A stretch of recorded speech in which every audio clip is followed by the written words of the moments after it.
ASP గారికి ఇచ్చేసాను investigation. మీకు ఏ డౌట్ ఉన్నా మళ్ళా నాకు కాదు. రైట్ అండి, టేక్ కేర్. నమస్తే నమస్తే.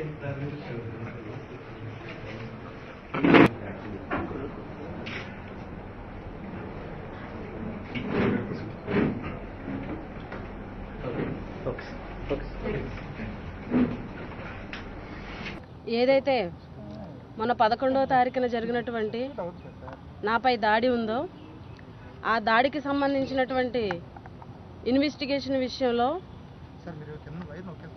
SC ST cell DSP Paparao గారు ఎవరైతే ఉన్నారో ఆయన నాతో మాట్లాడినటువంటి బాధ్యతారాహిత్యమైనటువంటి వ్యాఖ్యలకి నేను ఈరోజు నొచ్చుకొని నాకు ఆ ఇన్వెస్టిగేషన్ వల్ల ఆ ఆఫీసర్ వల్ల నాకు న్యాయం జరగదని నేను భావించి ఈరోజు డిఐజీ పాలరాజు గారిని ఎస్పీ గారిని కూడాను ఈరోజు కలవడం జరిగింది.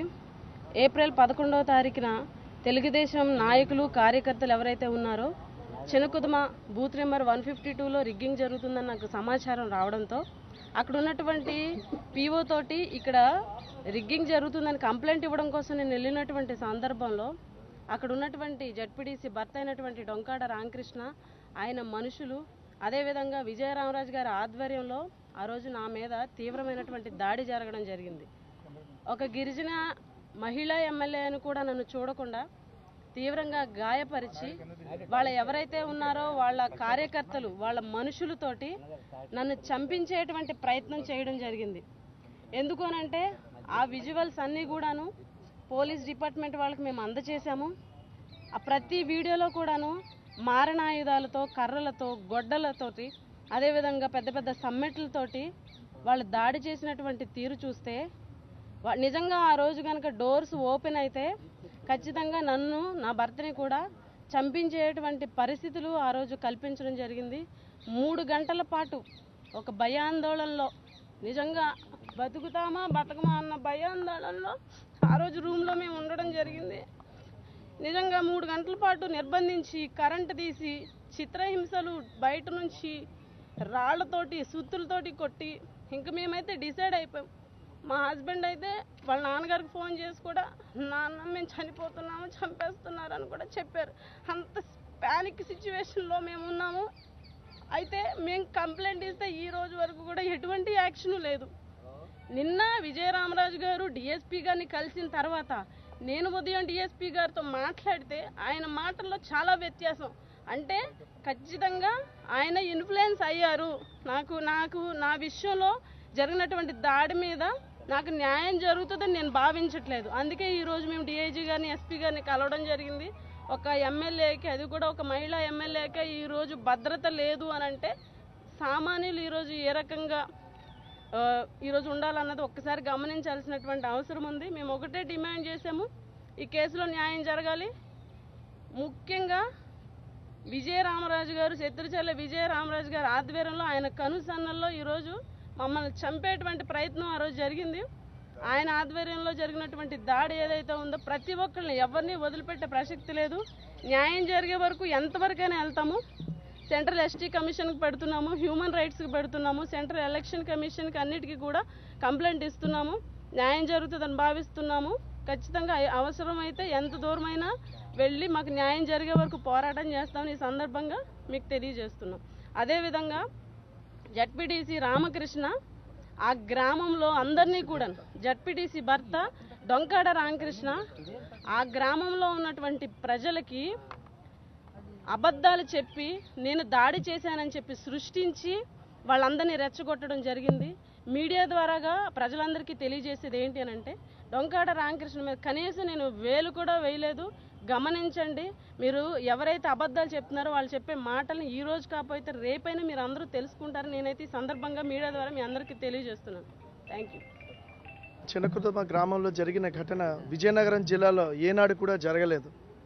నేను ఒక జనరల్ ఏజెంట్గా, నా భార్య పుష్పశ్రీవాణి ఒక ఎమ్మెల్యే అభ్యర్థిగా మేమిద్దరం కూడా అక్కడ రిగ్గింగ్ అవుతుందని సుమారు 3:30 ప్రాంతంలో అక్కడికి వెళ్తే డొంకాడ రామకృష్ణ జడ్పీటీసీ భర్త దగ్గరుండి రిగ్గింగ్ చేస్తున్నారు. దాని యొక్క ఫొటోస్తో సహా మా దగ్గర ఉంది. ఆ లోపల ఎంత దారుణంగా వాళ్ళ అనుచరులు ఎంత దారుణంగా రిగ్గింగ్ చేశారన్నది ఫోటోలు వీడియోలతో సహా ఉంది. ఆ విధంగా మేము వెళ్ళి నిలదీస్తే వెంటనే అటాక్ చేశారు. అటాక్ చేసిన తర్వాత ఊర్లోని రెచ్చగొట్టి అందరిని తీసుకొచ్చి గొడ్డలతో రాళ్లతోని ఎమ్మెల్యే గారి మీద కూడా దాడి చేయడం జరిగింది. ఆవిడ జుట్టు లాగి ఆవిడ గాయపరిచి వెంటనే ఆ లోపలికి వెళ్ళిపోయాం. లోపలికి వెళ్ళిపోయిన తర్వాత మీదకి వస్తుంటే బయట నుంచి రాళ్ళు ఇస్తుంటే కిటికీలు వేసాం. ఆ తర్వాత డోర్లో నుంచి వాళ్ళు దూసుకొని అందరు రాబోతుంటే తలుపులు లోపలి నుంచి వేసాం.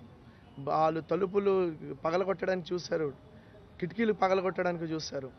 ఆఖరికి మధ్యలో శత్రుచల విజయరామరాజు గారు ఆయన వాహనంతో, ఆయన ఒక లోకల్ ఓటర్ కాదు, ఒక జనరల్ ఏజెంట్ కాదు, ఆయన అభ్యర్థి కాదు, ఆయన వాహనంతో, ఆ విజువల్స్ కూడా ఉన్నాయి, ఫోటోలు కూడా ఉన్నాయి, ఆయన వాహనంతో గేట్ లోపలికి బూత్ ఎదురుగా ఆయన వాహనాన్ని పార్క్ చేసి మరి మొత్తం కూడాను టోటల్ బూత్ని క్యాప్చర్ చేస్తారు.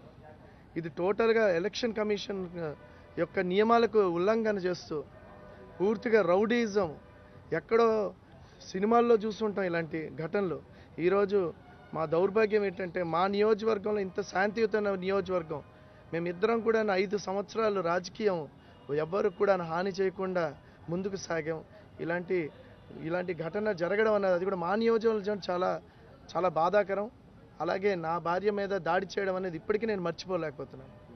వాళ్ళు ఆఖరికి డిఎస్పీ గారు వాళ్ళు లోపలికి వచ్చి ఏమన్నారంటే వాళ్ళు కాలు పట్టుకొని క్షమాపణ చెప్తే వారు ఏదోలాగా వదిలేస్తారు, ఎందుకంటే మా ఫోర్స్ కూడా సరిపోదు, మీరు ఏదో చేయండి అంటే నేను ఒకటే అన్నాను, నా భార్యను తీసుకెళ్ళిపోండి, ఆ తలుపు వదిలేయండి, వాళ్ళు చంపేస్తారు, కనీసం పరువైనా మిగులుతుంది, నా భార్య కనీసం ఒక మహిళ జాగ్రత్తగా వెళ్తుందనే ఆందోళన, ఆ షాకింగ్ ఇప్పుడు కూడా.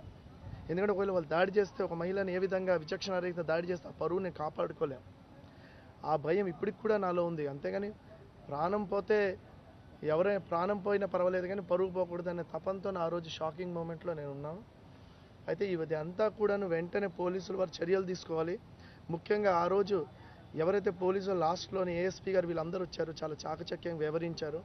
మేము ఈరోజు కొంత సంతృప్తికరం ఏంటంటే ఆ గ్రామ ప్రజలు కానీ బయట వాళ్ళు కానీ ఎవరు గాయపడకపోవడం అన్నది మేము కొంతైనా సంతోషంగా అంటే ఉన్నాం. ఎందుకంటే ఆ దుమ్మిలోని ఆ గ్రామస్తులు వాళ్ళు తాగించి వాళ్ళు రెచ్చగొట్టారు. అమాయకమైన గ్రామస్తులు మా మీద దాడి చేస్తుంటే మా కార్యకర్త వాళ్ళు దాడి చేసి దుమ్మి ఎన్నో హత్యలు జరిగాయి, కానీ ఒక్క హత్య కూడా జరగకుండా ఎవరికి గాయం లేకుండా అందరూ బయటికి రావడం అనేది పోలీసు వాళ్ళు నిజంగా ఒకటే డిమాండ్ ఏంటంటే యాజ్ పర్ లా అనేది యాక్షన్ జరగాలి. ప్రజాస్వామ్యం ఎవరైతే డిఎస్పీ ఉన్నారో ఆయననే ఎంక్వైరీ ఆఫీసర్గా మార్చేసి అక్కడ ప్రత్యక్ష సాక్షులైన ఎవరైతే పోలీస్ ఆఫీసర్స్ వచ్చారో వాళ్ళని ఎంక్వైరీ ఆఫీసర్గా పెట్టండి. వాళ్ళు స్వయంగా చూశారు కాబట్టి వారు ఎంక్వైరీ నిష్పక్షపాతంగా ముందుకు తీసుకెళ్ళగలనే నమ్మకం మాకుంది. అదే మేము డిఎస్పీ గారిని డిఐజీ గారిని కానీ ఎస్పీ గారిని మేము కోరడం జరిగింది. రెండోది ఏంటంటే కార్యకర్తలు చాలా భావోద్వేగంతో ఉన్నారు, వాళ్ళని మేము ఒకటే సముదాయిస్తున్నాం, మనకి ఇవన్నీ రాజకీయాలు వద్దు, మనము లాఫుల్గా వెళ్దాం, ఖచ్చితంగా యాక్షన్ ఉంటుంది అని రోజు ఆపుతున్నాను నేను. ఇది కానీ ఏమైనా మళ్ళీ మా మీదకి వస్తే లేనిపోని ఇవన్నీ కూడా మాకు వద్దు, అసలు అనవసరం కురుపం నియోజకవర్గం శాంతియుతంగానే ఉండాలని మేము కోరుకునేది. అది మా యొక్క ఆశ అన్నమాట. ఓకే.